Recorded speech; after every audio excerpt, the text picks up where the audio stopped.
उद्धारा जगतधारा देई सर्वासावर सर्वानुसंधान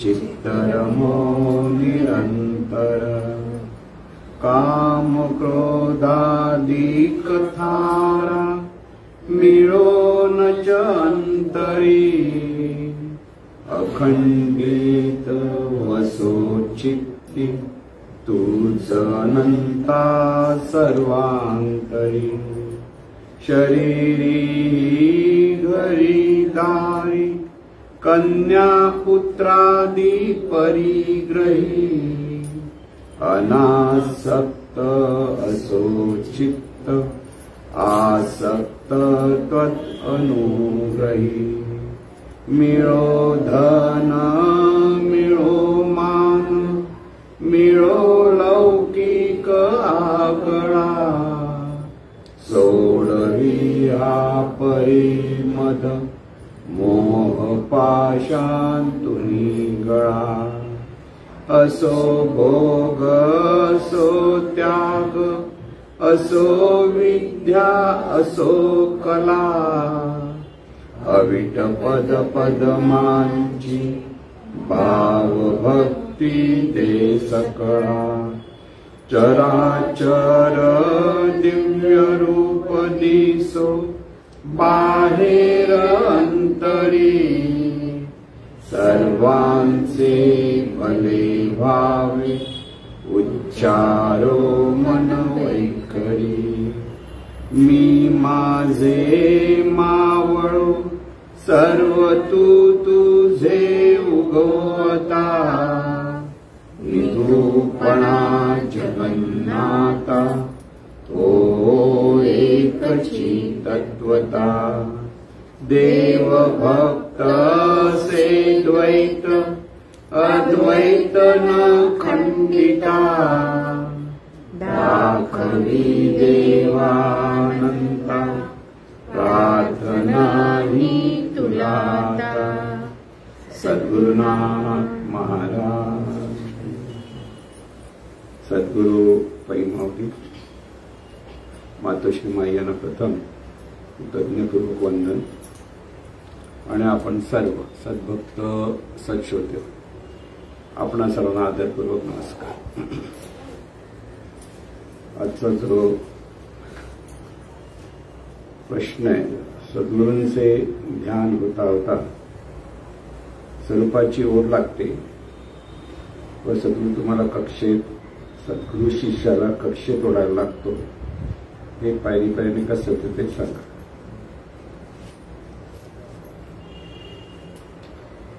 पारमार्थिक जीवन म्हणजे शांती सुखाने जगण्याची कला। म्हणून ह्या पारमार्थिक जीवन जगण्याचा जो मार्ग आहे त्याच्यामध्ये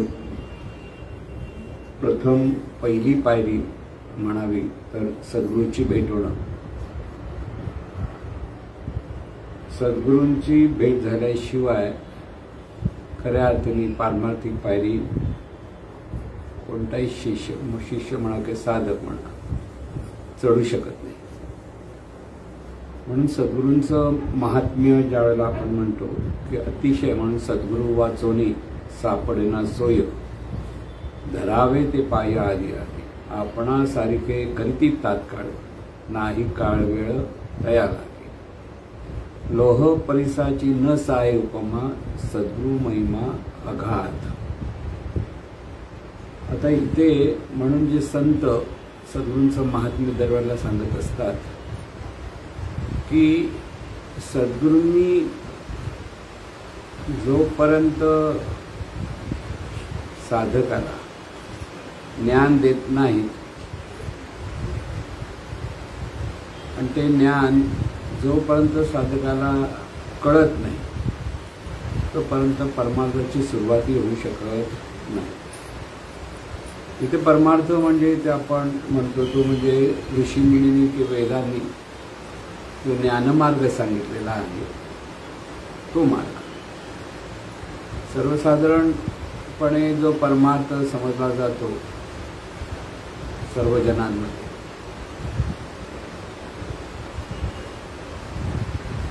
तेथे मूर्तीची पूजा अर्चा किंवा एखाद्या परमेश्वराची संकल्पना धरून ती केलेली उपासना हे अभिप्रेत नसतं. तिथे आत्मज्ञानी सद्गुरू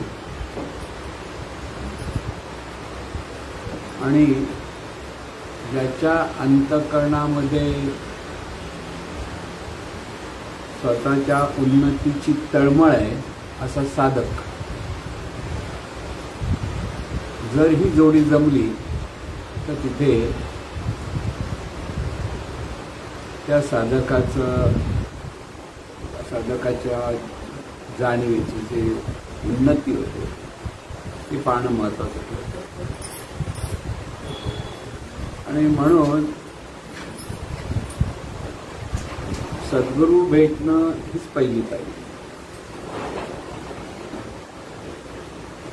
सद्गुरू भेटल्यानंतर जो साधक प्रथम ज्याला परमेश्वराबद्दल काही जी ज्ञानमार्ग आपण म्हणतो त्याबद्दल काही कल्पना नसते, परंतु सद्गुरूंच्या प्रबोधनाने जो आकर्षित होतो जो एखादा साधक आणि तो सद्गुरूंच्या जवळ येतो, सद्गुरूंचं प्रबोधन ऐकता ऐकता त्याला थोडंसं काहीतरी कळल्यासारखं वाटतं. काहीच कळलं असतं असं नसतं खरं सांगायचं म्हणजे, कारण हे ज्ञान कळण्यासाठी हे ज्ञान व्यवस्थित समजणं फार महत्त्वाचं असतं. कारण कर्मकांडात्मक इथे उपासना नसते, तर प्रत्यक्ष देवाची ओळख सद्गुरू करून देत असतात. जरी ओळख करून देत असतात तरी साधकाला ते कळतंच असं नाही, परत लक्षात ठेवा. म्हणून तिथे तळमळ लागते, असाच साधक असावा लागतो. बरोबर सद्गुरूंची भक्ती करणारे बरेच साधक असतील, पण ज्ञानासाठी सद्गुरूंची भक्ती करणं असे साधक विरळ असते. म्हणून बऱ्याच वेळेला संतही सांगतात किंवा उद्धवरेखा महाराज सुद्धा नेहमी सांगायचे की आम्ही केशर विकायला बसलोय, लोकांना हिंग येतात ती हिंगजिऱ्याची गिराईक येतात. हिंगजिऱ्याची गिराईक म्हणजे त्यांना ज्ञानाची आस नसते. केशर म्हणजे ज्ञान, ते वर्णन काय असतं, ज्ञान घेण्यासाठी सद्गुरूंकडे येणं हे लक्षात येत नाही बऱ्याच वेळा साधकांच्या. त्यांना फक्त सद्गुरूंचं महात्म्य, हे सद्गुरूंचे चमत्कार इथपर्यंतच थांबतात. पुढे आपल्याला याच्यातून सद्गुरू जे आपल्याला ज्ञान देत असतात ते ज्ञान त्यांच्या लक्षात येण्यास बराच वेळ जातो. आणि म्हणून तिथे असा शिष्य असावा लागतो की प्रथम तो येतो, त्याला सगळं माहीत नसतं, पण सद्गुरूंची जशी प्रबोधनं ऐकता ऐकता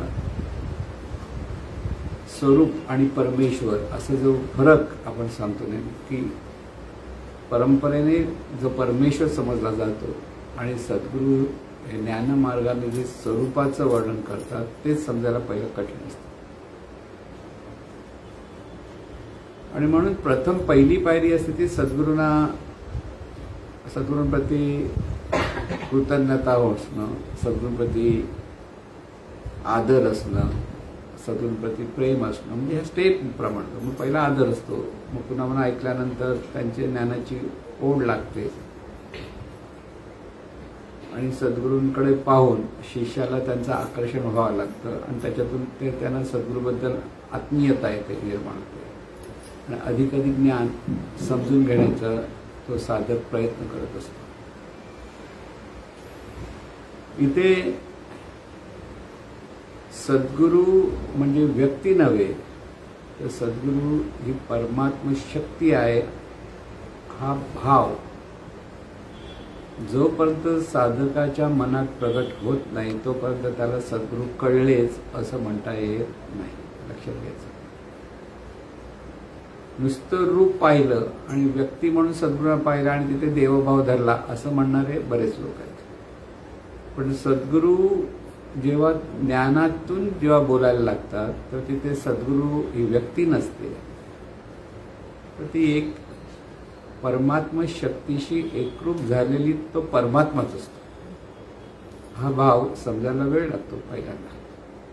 पण सद्गुरूंच्या ज्ञानाने आकर्षित होऊन जितकं सद्गुरूंचं प्रबोधन ऐकायला लागतो साधक, तर त्याला स्वरूप म्हणजे याची थोडीशी कल्पना यायला लागते. महत्त्वाचं येते की स्वरूप अनंत स्वरूप आहे, अदृश्य आहे, अव्यक्त आहे. आणि हेच अनंत चैतन्य स्वरूप प्रत्येक रूपामध्ये प्रगट आहे. हा महत्त्वाचा मुद्दा लक्षात घ्यायचा की 2-3 वाक्यात परमार्थ सांगणं म्हणजे सर्वत्र चैतन्य स्वरूपच आहे आणि प्रत्येक रूपातून हे चैतन्य स्वरूपच प्रगट आहे. कोणतंही रूप असो तिथे चैतन्य स्वरूप असतंच. आता हे सांगितलं पण ते पाहता येत नाही. प्रत्येक रूपामध्ये हे स्वरूपच आहे हे समजायलाच पहिल्यांदा बराच वेळ लागतो. आणि शब्दाने समजलं तरी त्या रूपाकडे पाहून तो भाव येतोच असं नाही की ते स्वरूपच आहे, हा भाव येत नाही. कारण स्वरूप दिसत नाही, स्वरूप अदृश्य आहे, अव्यक्त आहे. स्वरूपाला पाहायचं कसं हेच लक्षात येत नाही. गंमत अशी असते. आणि त्यामुळे जसं जसं सद्गुरू स्वरूपाचं वर्णन करायला लागतात आणि स्वरूपाच्या वर्णनातून संतांनी जे जे सांगितलं ते सांगायला लागतात की ते सद्गुरू शिष्याला स्वरूप ज्ञानाची ओळख करून देतात. पहिलं स्वरूप म्हणजे काय हे समजावून सांगतात. आणि जसं स्वरूप म्हणजे समजून घेतल्यानंतर सद्गुरू जे जे प्रबोधनातून सांगतात त्याच्यातून सद्गुरूंबद्दल अधिक आत्मीयता येऊन तिथे शरणागती यायला लागते की सद्गुरू जे सांगतील त्याप्रमाणे आपलं आचरण झालं पाहिजे. हा सहज भाव तिथे निर्माण होतो. सुरुवातीला होत नाही, पण स्वरूप कळण्यासाठी स्वरूपच व्हावं लागतं. महत्वाचा मुद्दा हा आहे.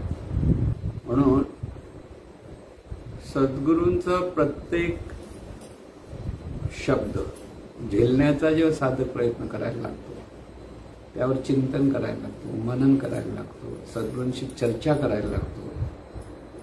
म्हणजे तिथे जशी जशी जवळ सद्गुरूंप्रती व्हायला लागते तर त्या ठिकाणी ते ज्ञान त्या शिष्याकडे हळूहळू विकसित व्हायला लागतं.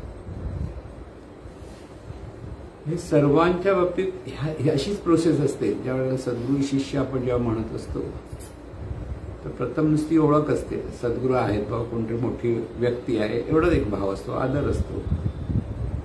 पण जसं जसं सद्गुरूंचं ज्ञान ऐकण्याचा साधक प्रयत्न करतो आणि ते ज्ञान जसं त्याला थोडं थोडं कळायला लागतं. कळलं, शब्दाने कळणं आणि त्याचा अनुभव येणं ह्याच्यामध्ये मोठा फरक आहे. म्हणून स्वरूप अनंत आहे बोलणं हे शब्दाने, सर्वत्र स्वरूप आहे हे शाब्दिक आहे. पण सर्वत्र स्वरूप आहे म्हणजे नेमकं काय आहे? जे जे दिसतं आणि जे जे दिसत नाही ते सर्व स्वरूपच आहे. इथे भाव दृढ झाला पाहिजे की ते स्वरूपच आहे, प्रत्येक रूप म्हणजे स्वरूपच आहे. हे स्वतःला सांगत आणि सद्गुरूंशी चर्चा करत हे आपल्या ठिकाणी तो भाव दृढ करावा लागतो.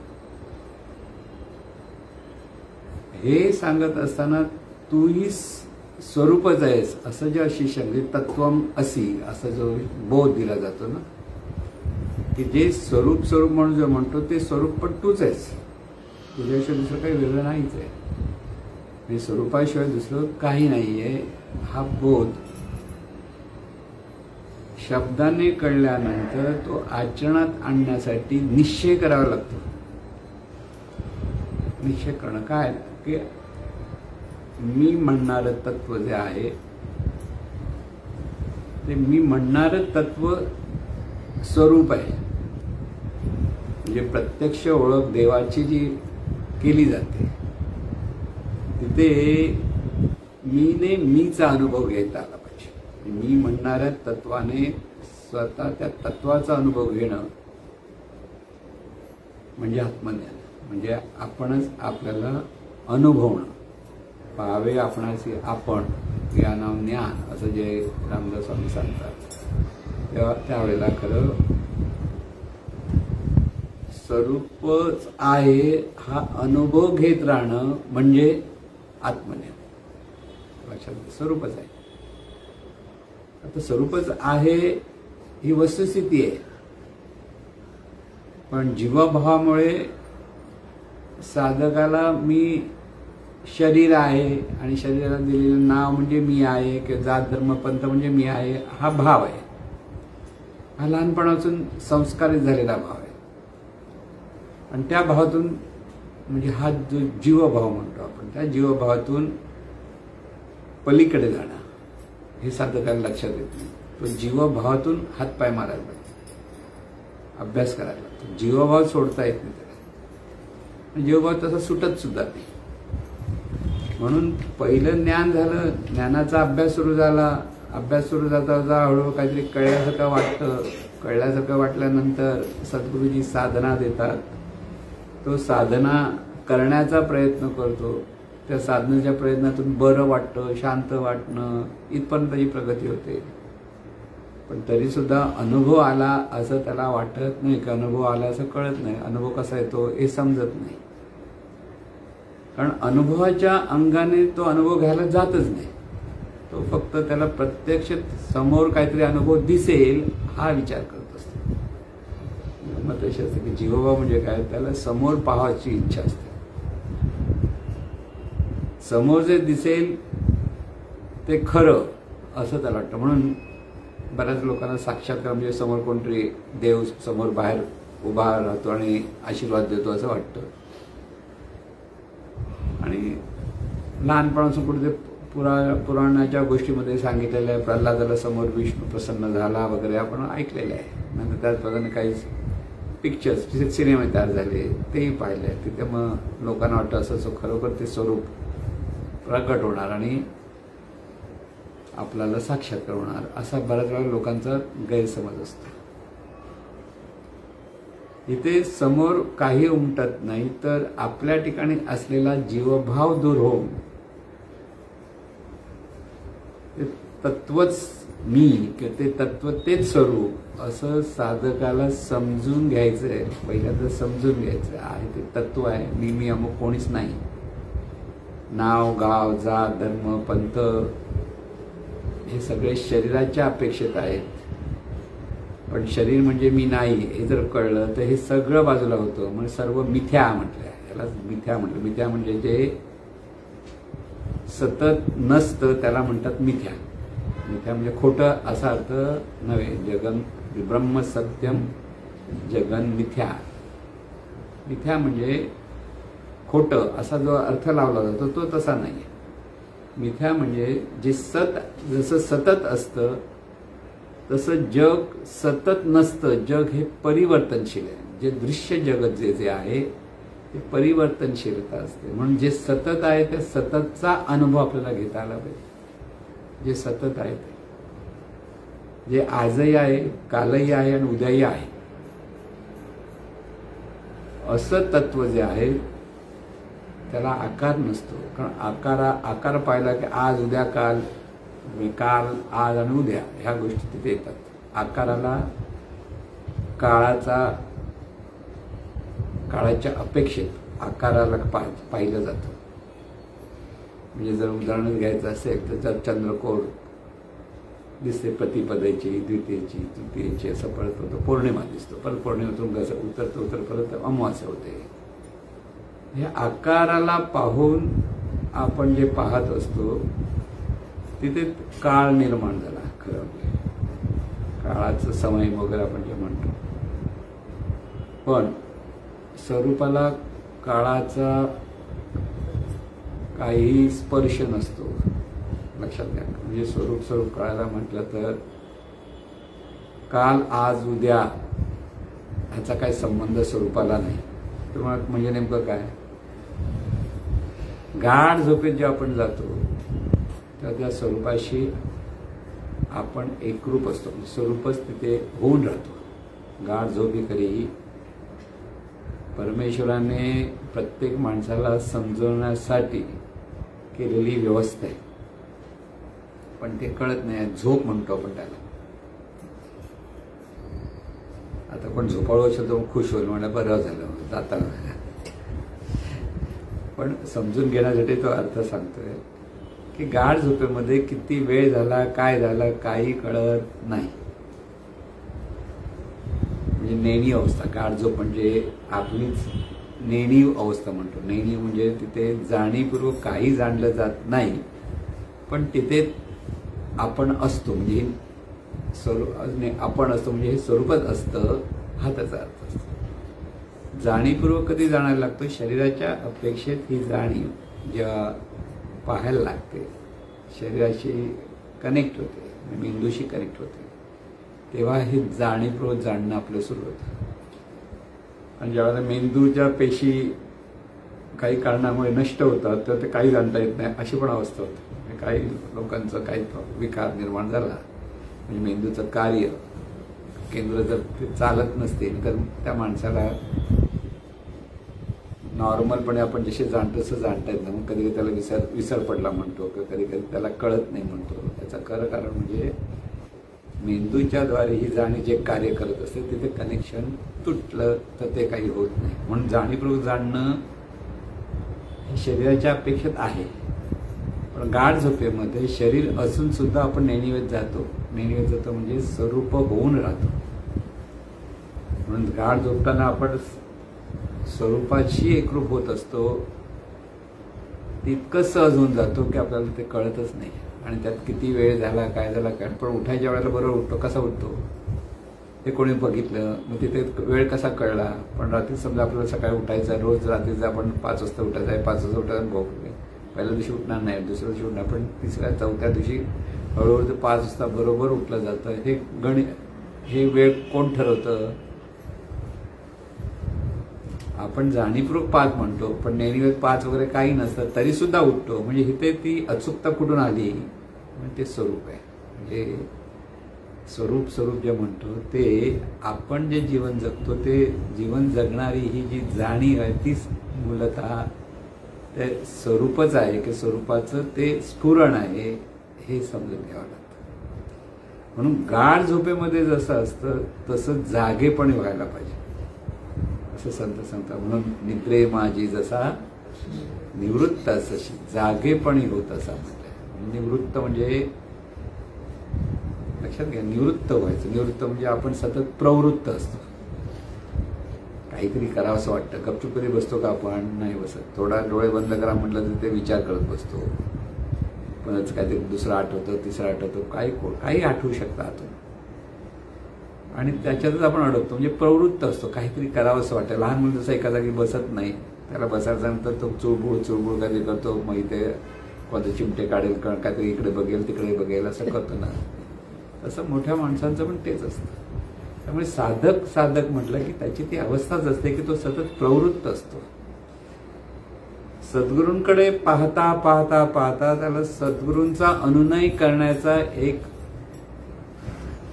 बोध प्राप्त होतो की सद्गुरू जसे सहज आनंदातून जीवन जगतात हे त्याला कळायला लागतं. तेव्हा आपणही तसं केलं पाहिजे. म्हणून सद्गुरूंचं महात्म्य आहेच. सद्गुरूंचं मार्गदर्शन तिथे फार महत्वाचं आहे. नुसतं सद्गुरूंची भक्ती नाही, सद्गुरूंच्या बरोबर सद्गुरूंच्या ज्ञानाची भक्ती झाली त्याची.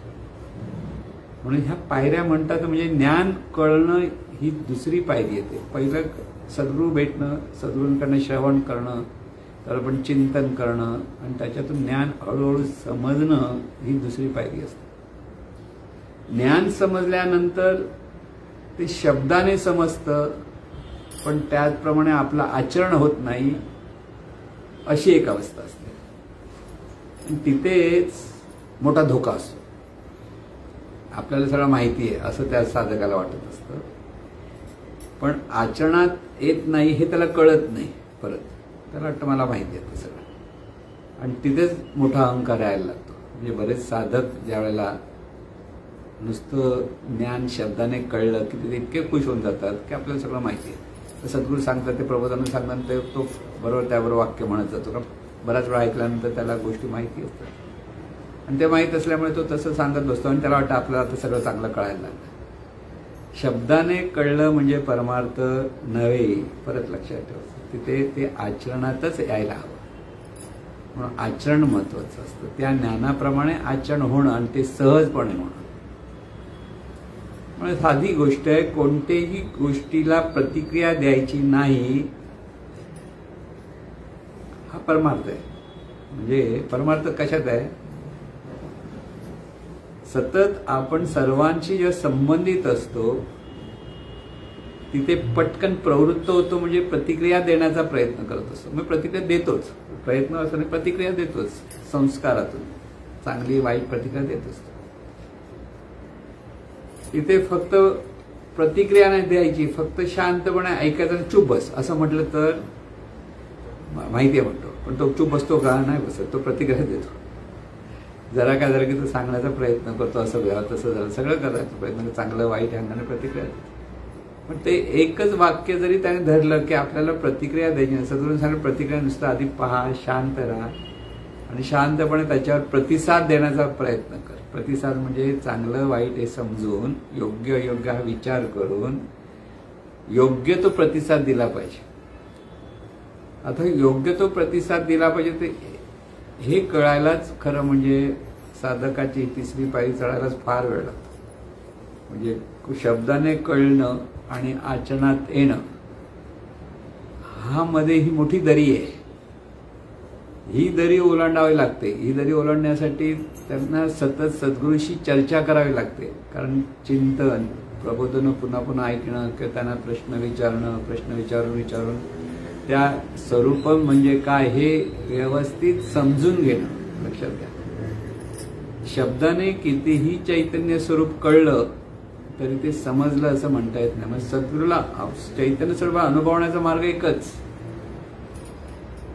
सद्गुरूंना पाहणं, सद्गुरूंच्या प्रती श्रद्धा, निष्ठा, शरणागती हे सगळं असणं हा एक मार्ग आहे.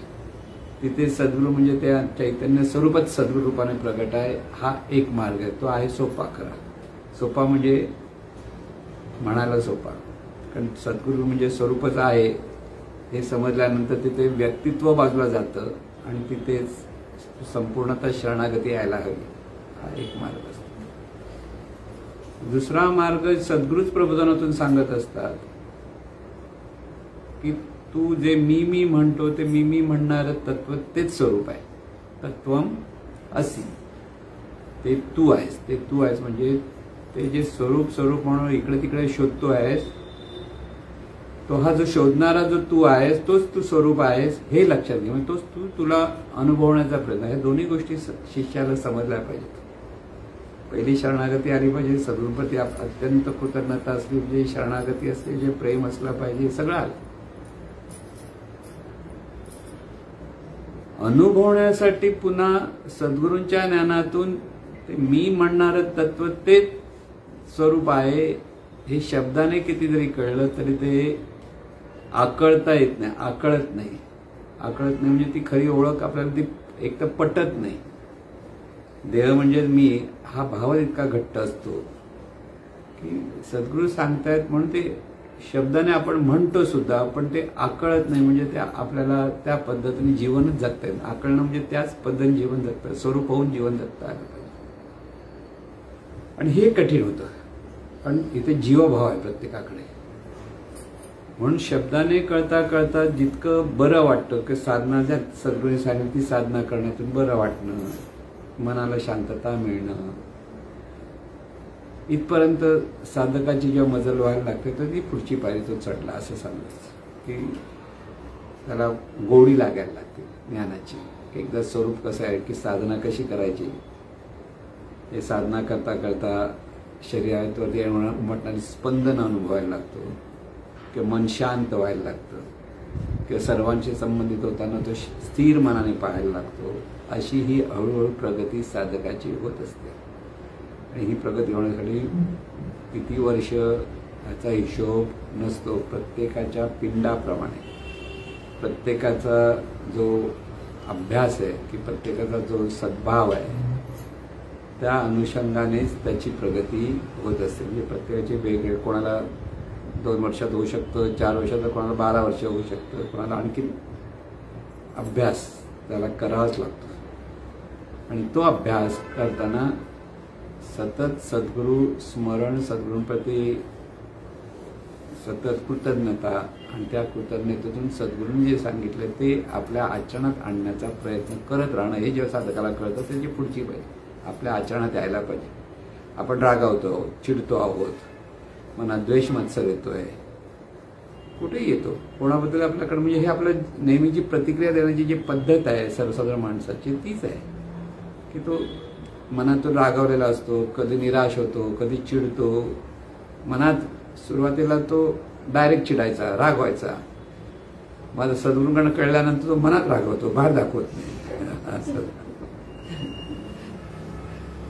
ही पण प्रगती आहे.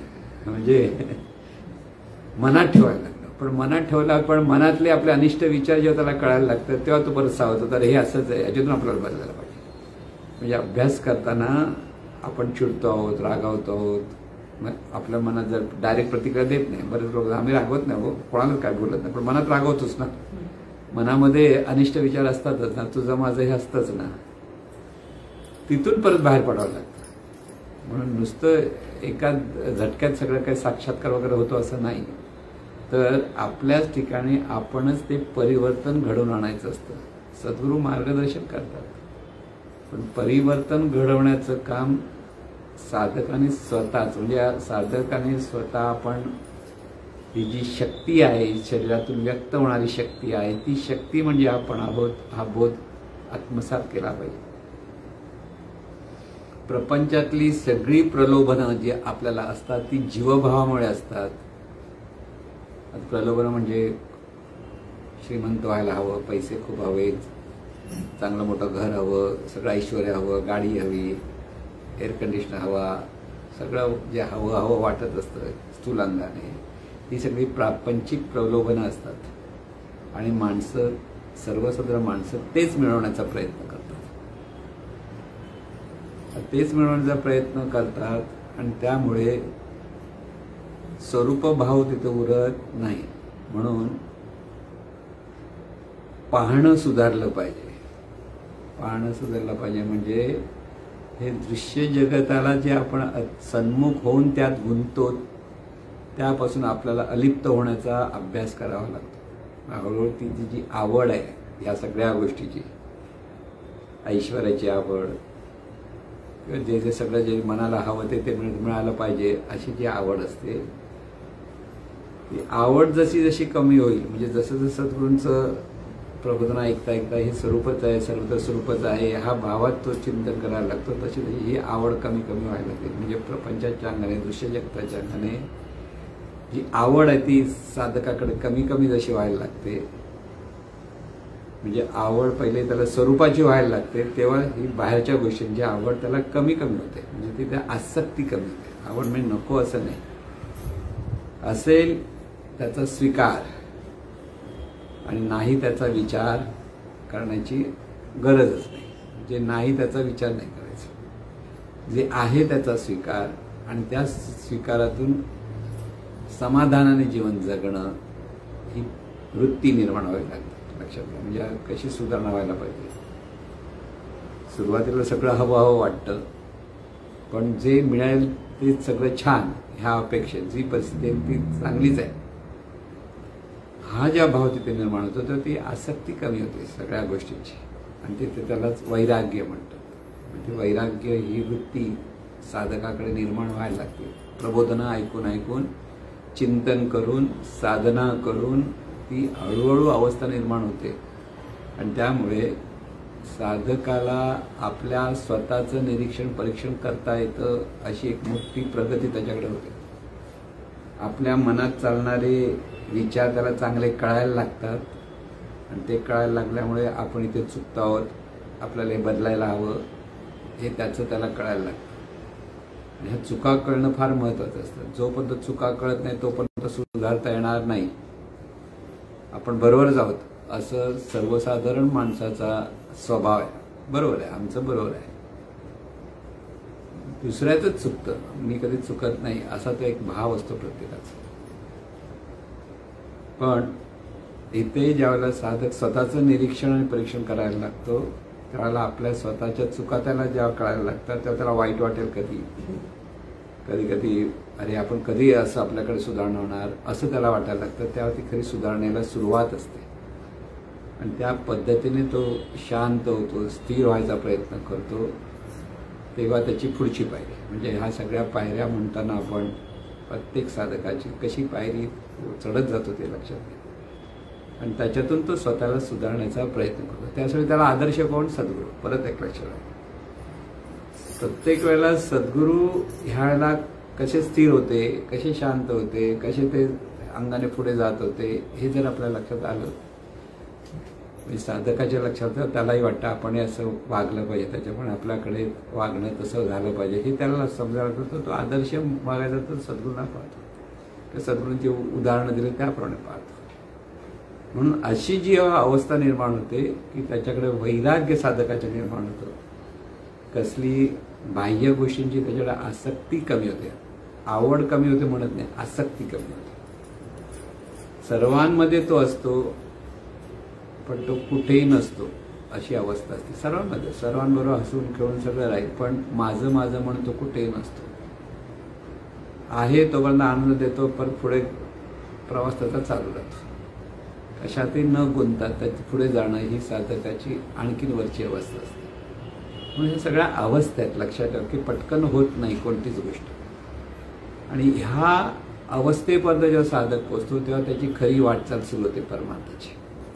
ते सद्गुरूंनी जे जे सांगितलेलं आहे प्रबोधनातून त्याचा अर्थ त्याला कळायला लागतो, बोध कळायला लागतो आणि त्या बोधातून स्वरूप होऊन वागण्याचा त्याचा प्रयत्न असतो. म्हणजे इथे बघा हे सगळ्या ह्या गोष्टीमध्ये अत्यंत सूक्ष्म असे हा भाग आहे की मी म्हणणारं जे तत्व आहे त्या मीचा अनुभव साधक जितका घ्यायचा प्रयत्न करतो तितकं त्याच्याकडे वैराग्य निर्माण होतं. पण वैराग्य निर्माण होतं याचा अर्थ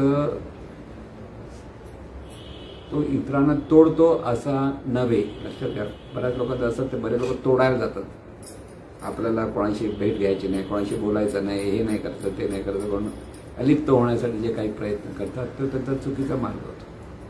सर्वांबरोबर आपलेपणा चैतन्य स्वरूप भावातून असतो आणि त्यामुळे सर्वांबद्दल करुणा त्याच्याकडे निर्माण होते. सर्वांशी त्याचं आत्मीयतेने त्याचं बोलणं होतं आणि त्याच्यातून त्याची प्रगती व्हायला लागते. जो माणूस अलिप्त म्हणून सगळ्यांना तोडण्याचा प्रयत्न करतो त्याची प्रगती होत नाही, तो तिथे अडकतो परत. लक्षात ठेवा, म्हणजे हा सगळा विकसित व्हायला पाहिजे.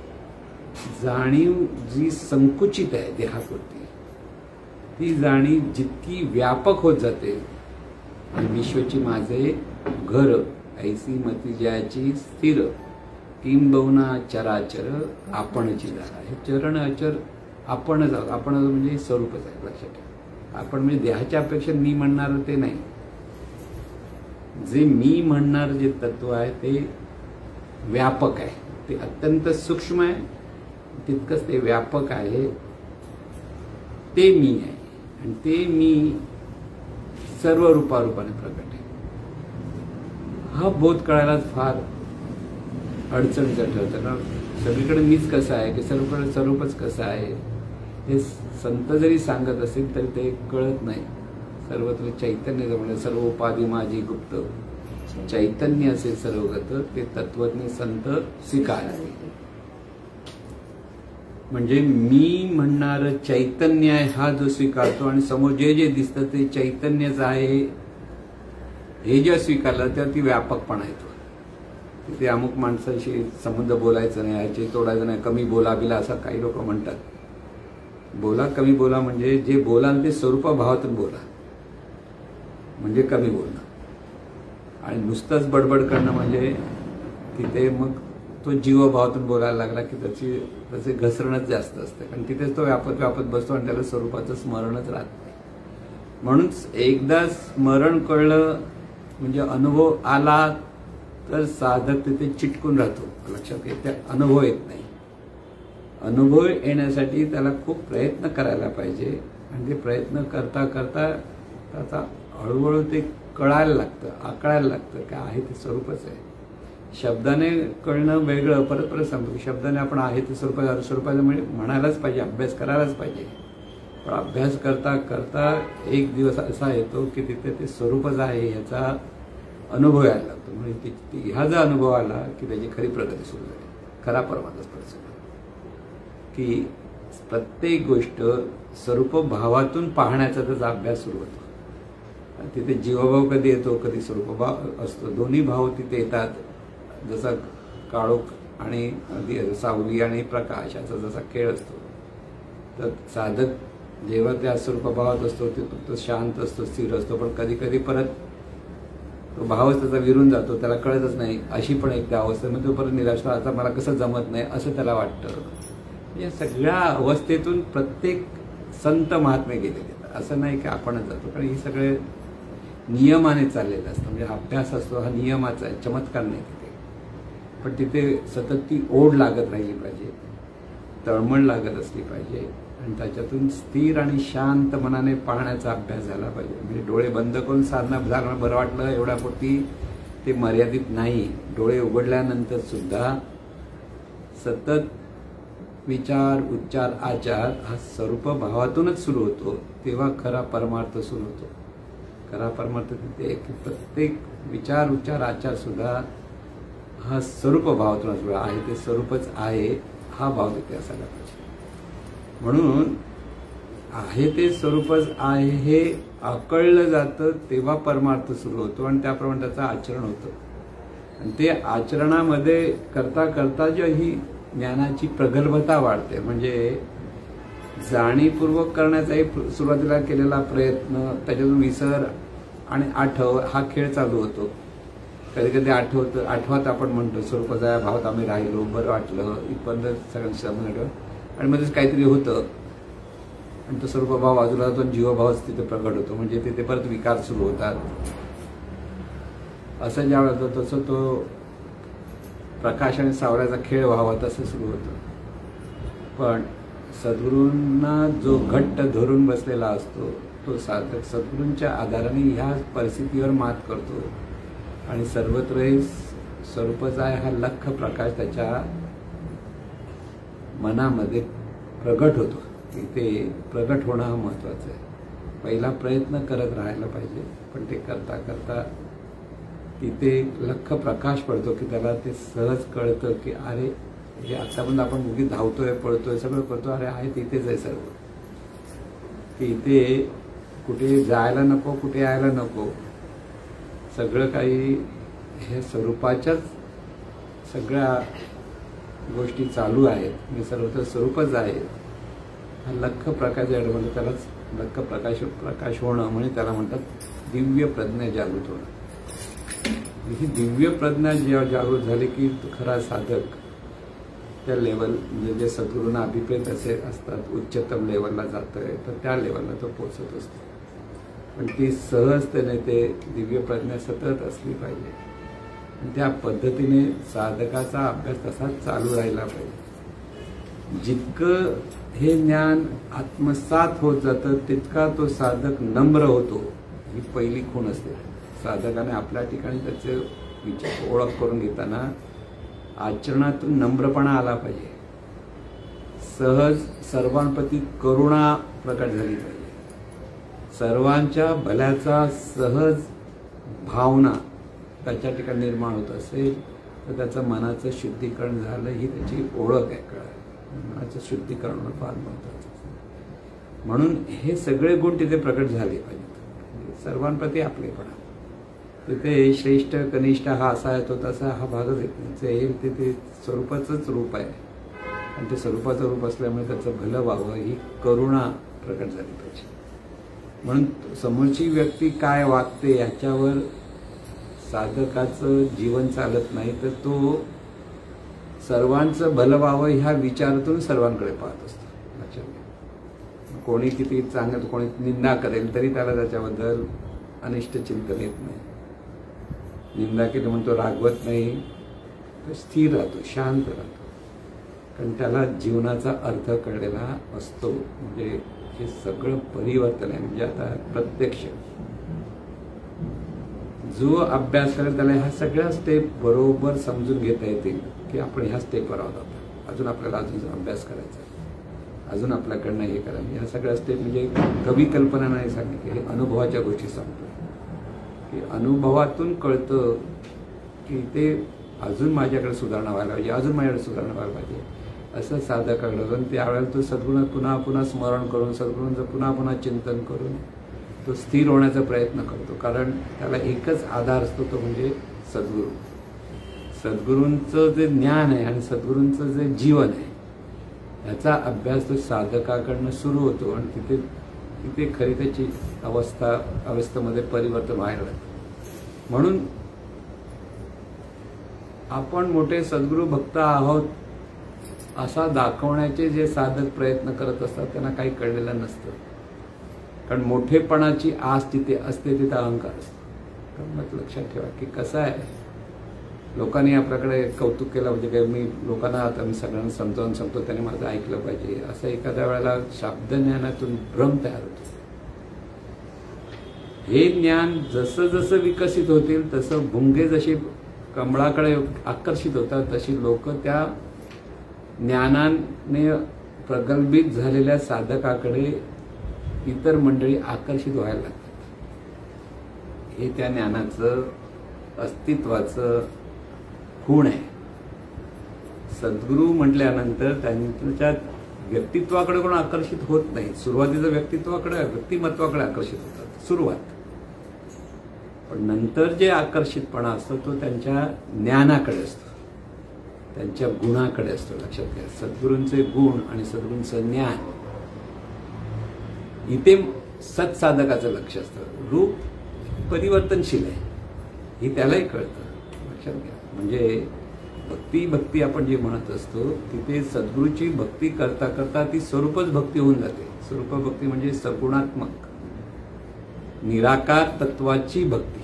तिथे सद्गुरूचा आधार, पण त्याच्यातून ते सगुण निराकार स्वरूप आपण जे म्हणतो त्याची भक्ती सुरू होते. म्हणजे आपणही सगुण निराकार आहोत आणि ते तत्वही सगुण निराकार आहे हे स्पष्ट कळायला लागतं आणि त्याच्यातून ती भक्ती वाढायला लागते आणि त्या भक्तीतून साधकाची प्रगती होते.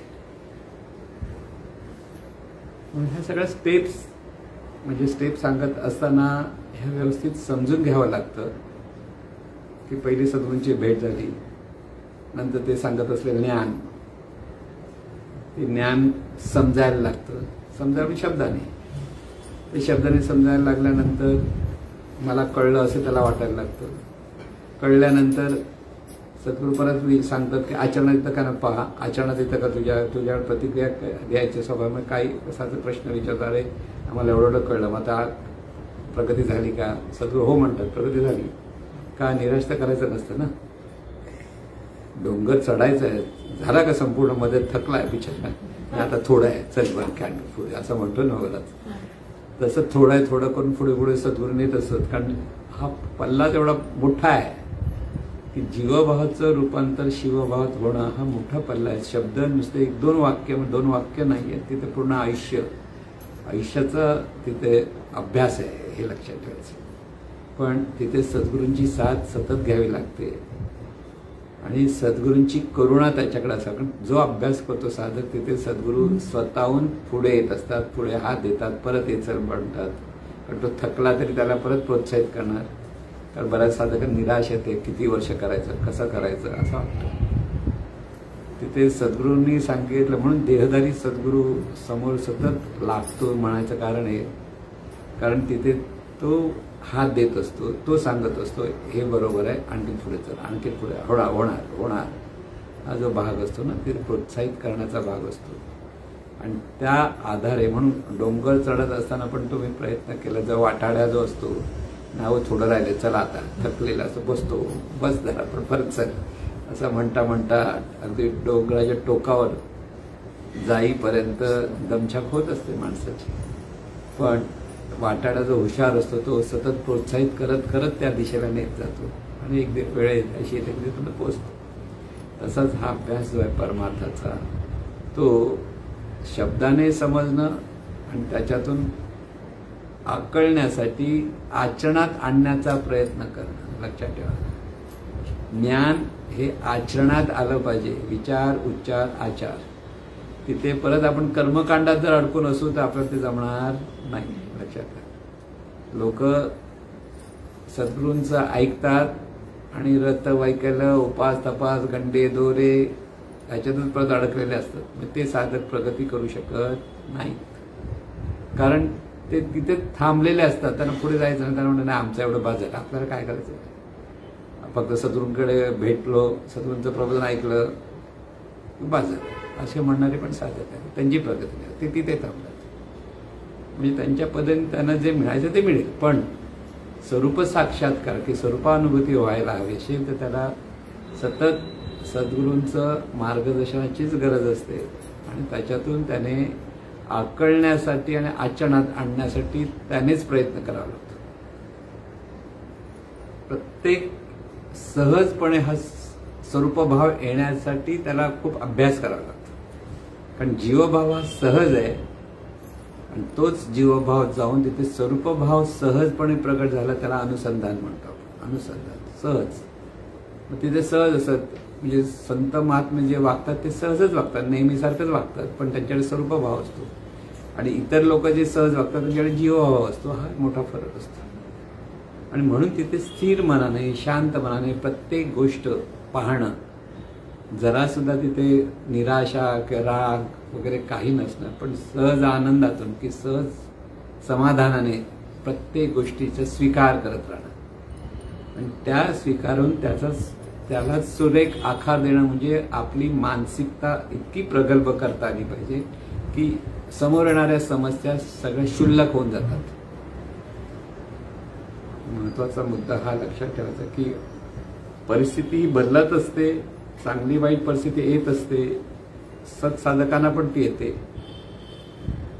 तिथे साधक जेव्हा स्थिर होतो, शांत मनाने तिथे पुढे जाण्याचा प्रयत्न करतो सद्गुरू स्मरणातून.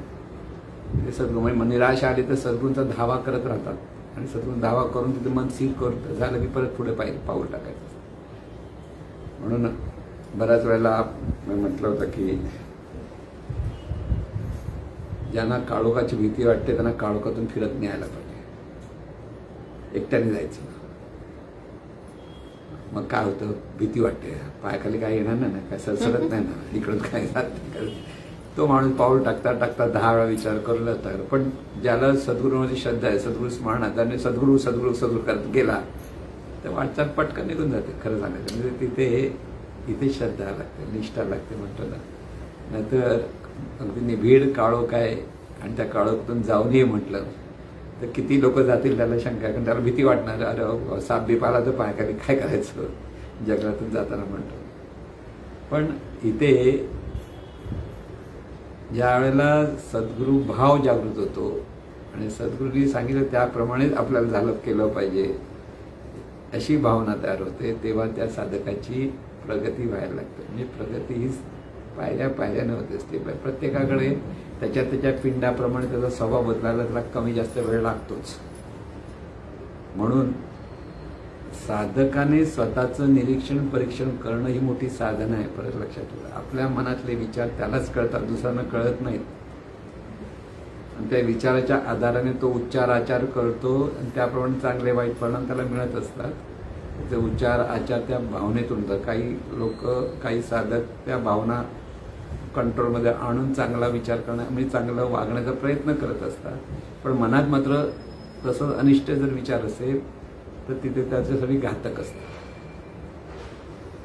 म्हणून चांगलं आचरण करत राहिलंच पाहिजे, पण त्याचबरोबर मनाचं शुद्धीकरण झालं पाहिजे. आणि ते शुद्धीकरण होण्यासाठी स्वरूप भाव चैतन्य स्वरूपाचा आहे हा भाव अधिक विकसित झाला. नामस्मरण म्हणजे चैतन्य स्वरूपाचं स्मरण. ते नामच नाही तर ते चैतन्यच आहे ह्या भावात सुद्धा करता येतं. तिथे देवाचं नाव घ्या वगैरे करायची काहीच आवश्यकता नाही. एकदा ते व्यवस्थित समजलं की चैतन्यच आहेच आणि चैतन्य भावातूनच जीवन जगायचं आहे. तिथे चैतन्य भावातून जीवन जगायचं म्हणजे माझं माझं म्हणजे देहभावातून आपल्याला सतत वाटतं तेच बाजूला करता आलं पाहिजे, तेच सुटत नाही परत. माझं माझं हे सतत सुरूच असतं. किती माणूस मी आणि माझं अभ्यास करणाऱ्या साधकाच्या ठिकाणी पण ते असतं, त्याच्यातून तो जीवन जगतो. पण ते जेव्हा त्याला कळायला लागतं अरे याच्यातून मी चिडतो आहे की याच्यातून माझ्याकडे वाईट वागणं होतं आहे, तेव्हा त्याने सावध झालं पाहिजे. आणि हे सगळं सद्गुरूंचं आहे म्हणा की चैतन्य स्वरूपाचा हा भाव धरत धरत आपलं शुद्धीकरण केलं पाहिजे. म्हणून इथे एक लक्षात ठेवायचं, ज्ञान, ध्यान, सत्कर्म या 3 गोष्टी असतात.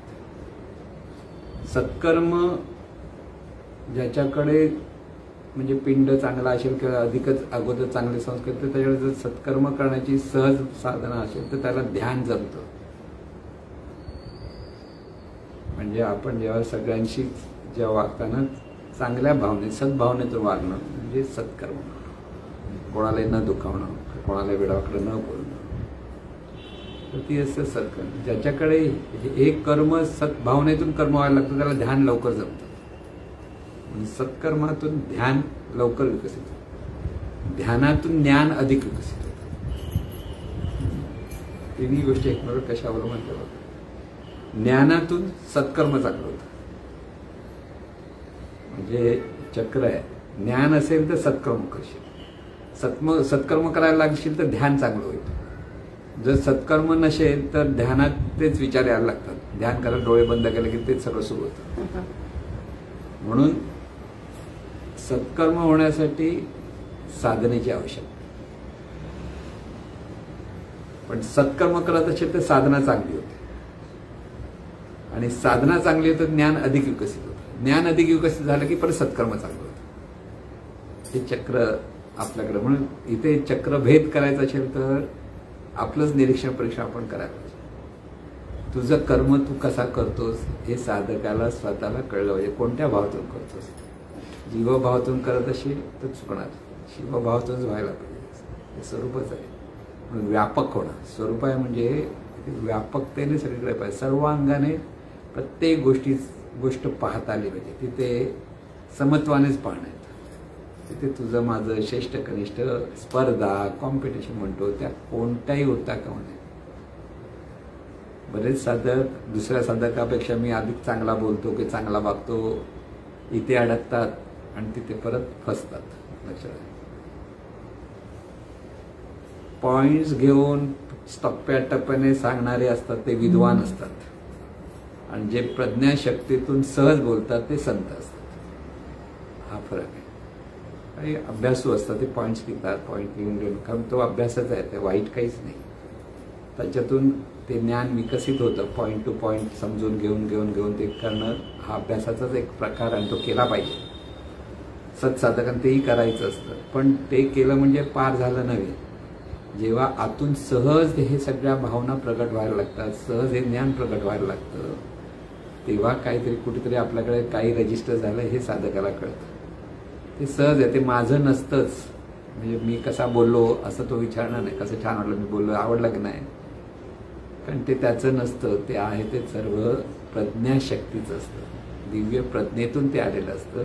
त्यामुळे कोणी कौतुक करा की कोणाला चांगलं म्हणा, तिथे फक्त एकच असतं की या ज्ञानाने सर्वांना ते एक मार्गदर्शन मिळालं पाहिजे. त्याच्यातून जे साधक प्रयत्न करतात त्याचं तिथे प्रगती झाली पाहिजे, ही भावना असते. म्हणून प्रबोधनं ही बोध प्राप्त व्हावा यासाठी असतात. आपलं श्रेष्ठत्व कनिष्ठत्व साधण्यासाठी नसतात. लक्षात. आम्ही छान बोलतोय, एखादा माणूस छान बोलतो, त्याला कोणीसा छान बोल तो खुश होत जातो. खुश झाला की गोंधळ, कारण ते माझं असतं म्हणून मी खुश होतो. त्याच्या ठिकाणी समाधान असलं पाहिजे की समोरच्याला हे कळलं म्हणून समाधान होतं. हे जे सांगितलं ते कळलंय त्याला, ते आहे प्रज्ञेतूनच आलं, त्यामुळे माझं तिथे काहीच नसतं. त्यामुळे कोणी कौतुक केलं पाहिजे की कोणी ते ऐकलं पाहिजे की कोणी त्याची कॉपी करता म्हणून रागवलं पाहिजे असंही राहिलं नसतं. कोणीतरी कॉपी करतात आणि मग कोणी झालं बघा तुमचंच हे करता आणि स्वतःच नाव करू देत, कारण ज्ञान महत्वाचं असतं. हा बोध मी केला, हा बोध तिथे असेल, माझं म्हणून बोध असेल, तर ते तिथे अहंकार असतो. जे आहे ते सर्व देवाचं आहे, सद्गुरूंचं आहे, की स्वरूपाचं आहे, असा ज्यावेळी भाव यायला लागतो तेव्हा तो खरा शिवभाव असतो. तिथे शिवभाव असतो. माझं माझं वाटलं तर तो जीवभाव येतो कळलं ना. म्हणून ही जी प्रगती आहे ती क्षणोक्षणी आपणच आपल्या ठिकाणी त्याचं परीक्षण करता आलं पाहिजे. त्या परीक्षणातून सर्वांचा सन्मान करा, महत्वाचा भाग. सर्वांचा सन्मान करण्याची वृत्ती कोण कसाही असो समोर आला की त्याचा आपल्याकडनं ते चैतन्यच आहे ह्या भावातून सन्मान झाला पाहिजे. लक्षात घ्या, चैतन्य. तो माणूस कसाही वागत असेल, कसाही बोलत असेल, त्याच्याबद्दल मनात अनिष्ट चिंतन येता कामा नये. त्याचं भलं होतं, तो त्याचं कर्म त्याच्याकडे, त्याचं भलं व्हावं हे जेव्हा असतं तर ती करुणा असते. त्याचं भलं व्हावं ही करुणा प्रकट होणं हा महत्वाचा मुद्दा आहे. की ते आतून प्रकट होते, आतून सहजपणे जेव्हा होतं तेव्हा त्या साधकाची खऱ्या अर्थाने प्रगती झाली असेल. तर छोट्या मोठ्या गोष्टी जो रागवत चिडत असेल, चांगल्या गोष्टीसाठी रागवतोय असं आहे समजतो, वाईट करण्यासाठी नाही पण रागवतो, तरी सुद्धा तिथे अजून प्रगती व्हायची आहे हे लक्षात घ्यायला लागतं. म्हणून या सगळ्या गोष्टी स्टेप बाय स्टेप म्हणायला गेला तर तिथे फक्त आचरणात आपण कसे कसे वागतो हे पाहायला लागलो. सद्गुरूचं स्मरण ज्याला अखंड असतं तो साधक या ज्ञानातून प्रगती करायला लागतो. अखंड स्मरणातून, अखंड स्मरण असलं पाहिजे सद्गुरूंचं. आणि हे सद्गुरूंचं जेव्हा अखंड स्मरण व्हायला लागतं तेव्हाच तिथे प्रगती होते. ज्याला थोड्या वेळासाठी सद्गुरू आठवतात आणि थोडा वेळ विसरतो, त्याची प्रगती परत होत नाही. त्याला अखंड स्मरण सद्गुरू आपल्याबरोबरच आहे, ही पण स्टेप आहे एक. सद्गुरू माझ्याकडे पाहत आहेत, सद्गुरू माझ्याबरोबर आहेत, सद्गुरू सतत माझ्याबरोबर असतात अशी त्याच्याकडे भावना असते. त्या सद्गुरू स्मरणातून तो ज्ञानातून आचरण करायला लागतो. मग तो वेडावाकडं काही बोलणार नाही, लक्षात घ्या.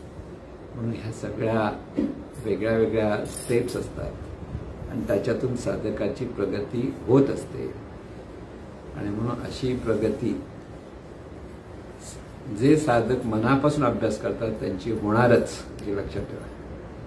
याची देई याची डोळा, भोगी जे मुक्तीचा सोहळा.